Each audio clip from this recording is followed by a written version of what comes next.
Howdy y'all, and welcome to episode, what is this, 19 my Let's Play. I'm Ragaras. We're over in our new area. As you can see, quite a few changes. Most of it right here is just cosmetic. Added a bunch of barrels. I had a surplus of barrels after cleaning out my old storage room, so I've got barrels for days. I can use barrels just to use for trash now. I went ahead and been working pretty hard. I actually expanded to get a little bit better wood production. I expanded the farm out here. This is probably the biggest wood farm that I've ever done. My plans are to have all the power production over at this base just from wood, and that includes EU. Everything will be starting with the wood. So I did get a low pressure boiler hooked up and going. Now, if you do one of these and you're doing a solid, be prepared to, it takes a couple hours to get this thing going, and you've got to be here. What I did was make a barrel full of charcoal first. I actually brought this with me, into the room, and set it by the boiler so I could constantly feed it, because until it gets to 100 degrees, when you come in here, until this gets up to 100 degrees, it's not producing steam, so it's not going to produce power. And it won't be self-sufficient with the setup that I have right here until it gets up to about 420 degrees roughly.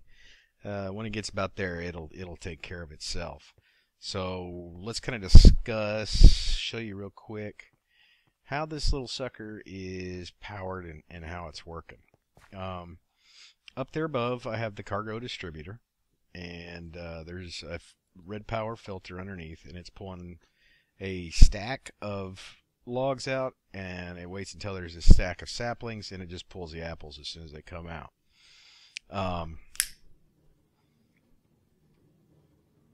The reason I have it wait for a stack is I'm letting the Steve's cart power itself off the wood, and if I did not wait for it to have a stack in there, it would pull it all out, and I'd eventually have to go up there and fuel the cart. This way, enough remains in there that it will refuel its supply from the wood that it cuts and fuel itself. So once those numbers are met, it comes down this tube and it goes to these 3 barrels. The apples, of course, go right here. Our wood goes to right there, and all the saplings are right here. Now I only have this set to 64 because I don't need any more than that. Now that it's self-sufficient, you see that since it's the first barrel, it just stays capped at 64. Any excess then comes over to this one, and we'll later use that to probably produce coal, and that will then be used in our EU production. Alright, so how is this little sucker fueled? Well, I can talk. Alright, what we have here is a filter, another filter. There's no timer needed on this side. There is a timer on the other side. You can set it pretty slow since it takes a while for it to get a full stack. This filter is set to 64, so what happens is this is a regulator. When you set this up, you put a stack in here. This is telling how much this regulator should keep in stock, and this is kind of the overflow, the inventory. So when you start this, you do have to put a stack in both sides, or it's not going to work. So when this thing empties out, and this requires more, it's going to fire a red or it's going to send a signal, and it's going to send another stack down. So it automatically takes care of itself and fills from this barrel. So it's a filter, and this is what do you call it? A red power tube. What is it? Can't believe I cannot remember the name. Redstone tube. Redstone tube. There you go. It's just got a built-in redstone instead of having to run wire or anything. It's right in the tube, and then that comes down into the powered furnace, which is powered by the by the boiler engines. Now these are the commercial steam engines, which are only doing 4 MJs a tick. I am working on getting some steel so we can do the industrials, which will do 8. So when this thing is maxed out, and I'll add a 9th, this thing will handle 9 engines total. So right now it's only doing 32, but when we replace all these, it'll be up to 64, plus an additional 8. So it'll provide all our power needs for anything that requires MJ at this location. And then later what we'll do is when we get down to needing EUs or any of the industrial craft machines, this will be pretty full by then, and we'll start producing either charcoal or just use the wood. I'm not sure which I'll do yet. Excuse me. With that one, I think we're going to use like a router system to fill all these barrels up. Now, you'll notice all these little red things dropping. That's these little sulfur goo. These are all sulfur torches, and the reason I'm kind of using them over here is I don't want to have to go make any more skeleton spawners, and I don't like generally using things from the other bases, but these were just like the bone meal. These work just like bone meal. They also work as red dye, so they're pretty neat. I do intend to lose these torches for lights. Those I am probably going to just take from another base because I've got a surplus of lights in other bases that I probably am never going to use at the other locations, so I may bring those over here. I've done a lot of resource gathering, and since the boiler's up and working now, it's starting to process a lot of those ores. You can see down here. Now, one of the first things I made when I started getting some more materials was a mining turtle. I know people say these are OP, and they are if you know how to use them. I mean, if you know how to program them, they are. I resisted for a very long time using these things because I did not understand them. I didn't know how to program them. I would really advise take the time to figure it out. It's not really that hard. The turtles, I understand how to program the turtles to do what I want them to do. I'm not saying I'm a programmer by any stretch of the imagination, because I'm certainly not. What I did is I wrote a real quick. I have an existing mining program, but it does a 3x3 tunnel, and I didn't want tunnels that big, so I rewrote a new one called Strip for strip mining, and it just does a 1x1 or just a 1 wide 3 high tunnel, and it places torches, and when its inventory is full, it comes back. And you can see it's not very long. It's pretty short. All it does is it counts everything, and it's not the best. That one I screwed up on. I didn't place it right when I put it down. I do have to break him to move him. I don't have it set up to just do multiple tunnels all at once, which I probably could do, and I may. But this is how I'm kind of just moving around. I just figure out where I want him. This is a chunk loading turtle. So I just take him over here, make sure he's got some torches in slot 16, because that's the one he's looking for. And then you just fire him up, and they go to town. He just will start his thing. Now you'll notice he's a little bit slow before he's moving forward, and the reason for that is gravel.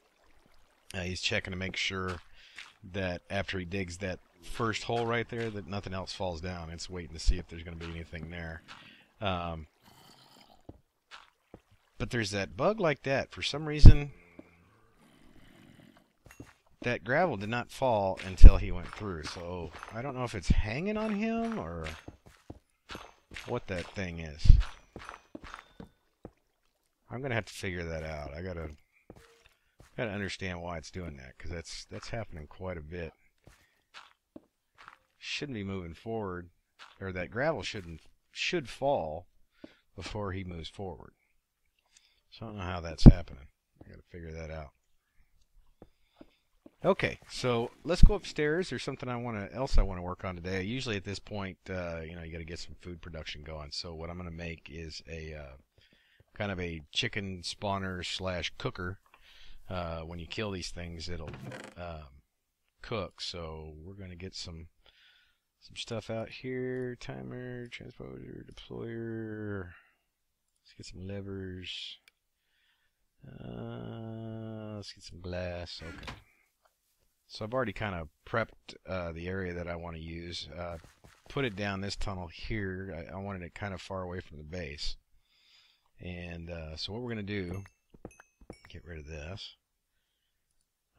These are igniters. When you give these a redstone signal, they're going to fire up. Oh, man.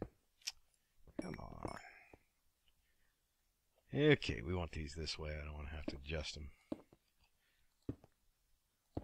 Place these around, and it's not going to be a very big area, because you can see right here, this is where they're going to come from. They're going to be in an enclosed room, and what we're going to have is a deployer right here, face down. Let's go up, and then at the top we're just going to have a, and let me try that again. There we go. We're going to have a transposer. So what we're going to do is we're going to get some chickens, and we're going to drop, let me tell you how this is going to work. We're going to drop chickens right in here. We're going to get probably 6 chickens if we can. I've got a surplus running around outside. We'll gravity gun them and drag them down here. Get some eggs, see if we can't get them in there. And we're going to put about 6 chickens right in here. Now, what will happen is when they lay eggs, this transposer is going to suck those eggs and then drop it down into that deployer. That deployer, we'll set a timer to it, will then shoot the eggs down into the chamber here and hatch them. So eventually this thing will fill up with chickens, and they will also be hatching eggs. So we're going to have a transposer right there, and it's going to suck the eggs out.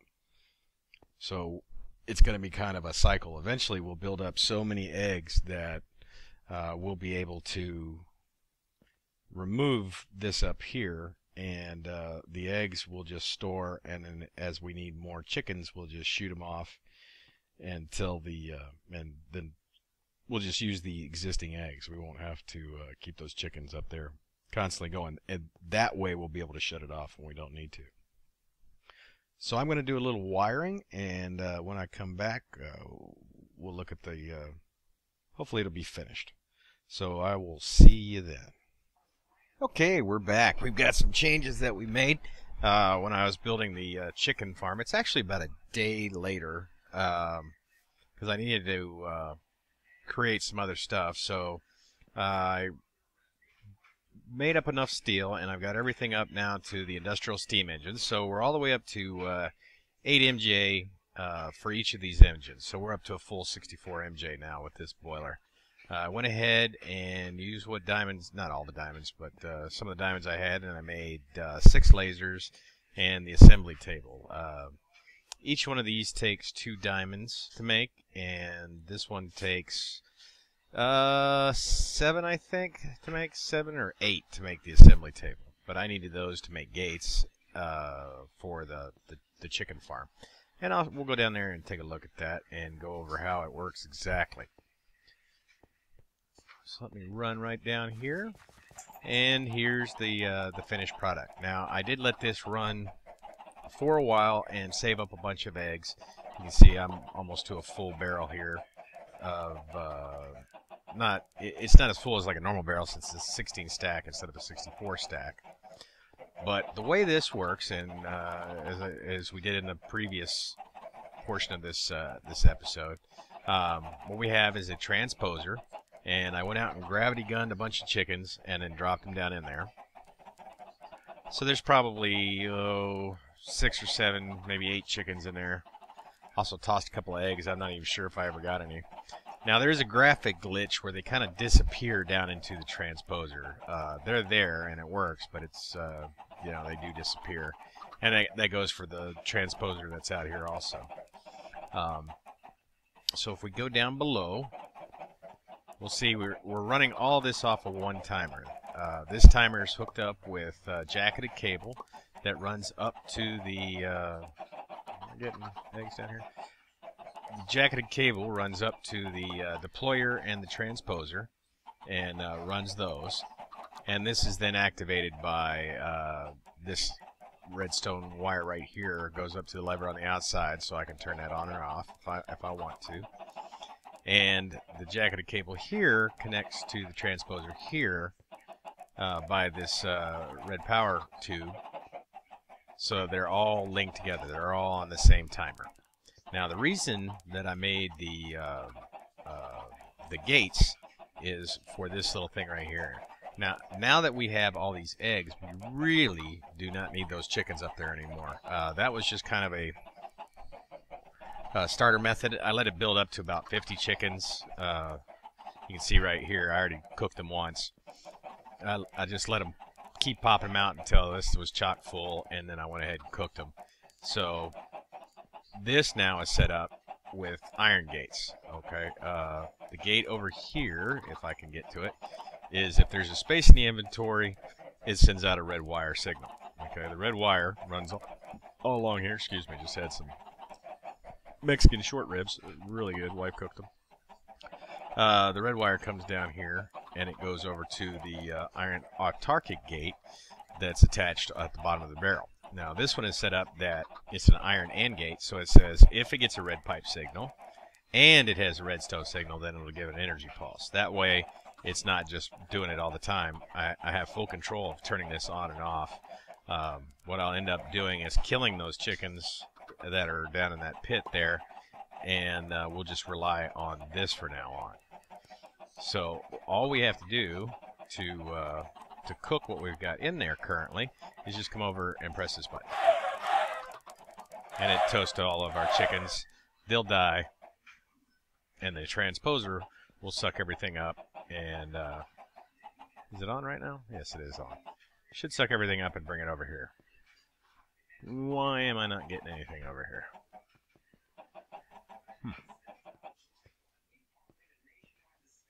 That's weird. Should be working. Okay, what's the error here?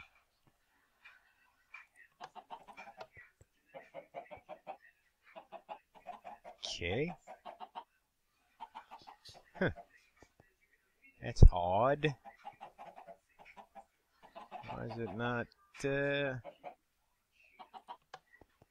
working? Okay, well I gotta take a look at that, figure out why that's not sucking everything up like it should be. That is a transposer, correct? Yep. It's getting a red signal. Okay, I don't know why that's not working. That should be working. Okay, well give me a few minutes. I'll try to figure out what's up with that. It worked before. I'm not sure why it's not pulling everything up right now. So let me take a look at that, and we will be back as soon as I can figure out what's up with that. Okay, sorry about that. I figured out what the problem was. The problem is I got chicken's gone now. This I put the automatic eating on this helmet, and what that does is anytime you put anything edible in here, the helmet sucks it up. So that's where that's gone. But what happened is there was an uncooked chicken in here when they died, and since it had nowhere to go, it clogged up that transposer. So that was the problem. So I just added the chest down here and extended a pipe out. So since that was a few minutes ago, so I went ahead and killed those chickens up in there, so they're not there anymore. Now we're relying only on egg power. You really only need those chickens to get going, and once you have a bunch of chickens down here and they fill up whatever container you want to fill up, you have a bunch of eggs. You really don't need those up there anymore, because if they stay up there, they'll continue to lay eggs. So we can turn this back on. We know it's on when we can see the deployer up there working. And since we have this set up now to say, if there's room in the inventory, it's going to send a red wire signal. So it's sending a red wire signal. And we're going to go ahead and turn this on. So it's now receiving a red pipe signal. So it's going to start shooting eggs out. So in a minute here, you'll start seeing them up there. They're going to go over here into the deployer and start filling that up. So as long as there's space in there, it's going to continue pumping eggs in there. So you can actually get quite a few eggs in there. And you can just wait until you get enough chickens hatched that you can refill this and then cook them. So this will run for quite a while because we got to get enough in here. So we'll let that go for just a little bit. I do want to go back over here. When I was showing you my mining turtle yesterday and briefly covered the program that it uses to mine with, I was telling you I was having problems with the gravel was still falling and I couldn't figure out why. Well, I did figure out what the reason was. It was my logic when programming it. Now, what this program does, strip. What the program does, we'll go down here. What it does is it goes first, and it says it detects if there's a block in front of it. If it is, it digs, and then it moves forward. And then what I was having to do was dig up and then dig down. Well, the problem and the reason that gravel was falling is once it would dig up, if there was a gravel above that block, it would then fall, land on the turtle, and as soon as he moved forward, it would drop all the way down. So the only change I made was did this while kind of loop right here is while he is detecting up, he's going to continue to dig up until it's clear. Then he's going to dig down. So that took care of the gravel falling. It actually sped the program up a little bit because I had a longer pause in there trying to account for the gravel, thinking that it was moving forward too quickly and not catching that gravel fall. So that was not the case. Hello, which way am I going here? What did I do? There we go. So that took care of that little problem. So now it works pretty good. In case you ask, I am not going to be paste binning. Oh, why am I getting eggs out here? Where'd those come from? That's weird. Okay, you can see how this is kind of working now. It's going to fill this up. Once you're happy with the number of chickens in there, now realize that once all these are grown up, they're all going to be laying eggs, and it's going to fill up pretty quickly. The more you have in there, the more eggs that you're going to get. And you're going to get eggs anywhere from every 3 to 5 minutes, I think, something like that per chicken. So it will add up pretty quickly. So even though we've used, you know, roughly 10 stacks or so of eggs to get just these few chickens, it will replenish pretty quickly, and you will get a lot of chicken, a lot of feathers. Now the only downside of this is most of your chickens are going to get cooked. In fact, that's the first, that little blockage right there was the first time I'd ever seen a uncooked chicken come from this. So if you want non-cooked chickens, you'll either want to go in there and kill them yourself, or find a different way of killing them. Maybe flood the chamber. I don't know. There's a bunch of different ways you could do it. Because if you're looking for chicken nuggets, which you need raw chicken to make, this won't work because all these chickens are going to be cooked as soon as you kill them with this fire here. But that's our chicken little farm right there. This is also a good way. This is actually how I got my first chicken soul shard. Was with this right here. I would just fill this up, wait until it was completely full, and then just have my soul shard go in there with, of course you want the soul stealer enchant. If you can get 5, that's the best, because you'll get 6 souls per shard, or per kill. So if you have any questions or comments, again, you only need this the chickens up in the chamber above the transposer until you have enough eggs to fill up, or to do this like with a switch. You know, once those are gone, you can go ahead and get rid of those, because they'll keep laying eggs and filling up the deployer and hatching eggs. Of course, you can leave it up there. I mean, if you don't want to do that, if you have another reason for your eggs. I mean, you know, eggs are good for Thaumcraft. I can't remember the name of the aspect, but they've got one that's needed quite a bit. I think Seeds had the same one. But come on, these are real handy to have around. I mean, you got food, you got feathers for arrows, you got the eggs for more chickens, and then you got eggs for Thaumcraft.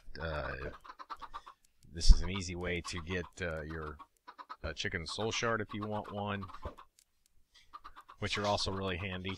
But this is a good way to get yourself bulk chickens. Now that's pretty much it for what I'm going to do on this episode, but what I want to do next episode, and I've already kind of started, is I am running into a lot of lava down here as I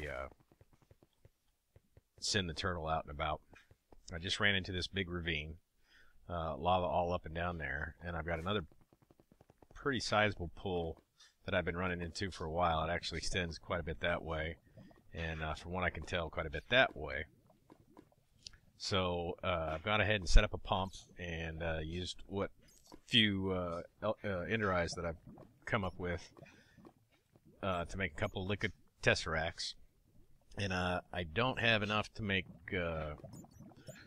2 energy tesseracts, so I'm going to go ahead and just use a redstone power cell down here, which is being made charged up right now. And the next episode we'll do is we're going to try to start draining out all this lava, and we're going to use Zycraft multi-tanks and just see how much.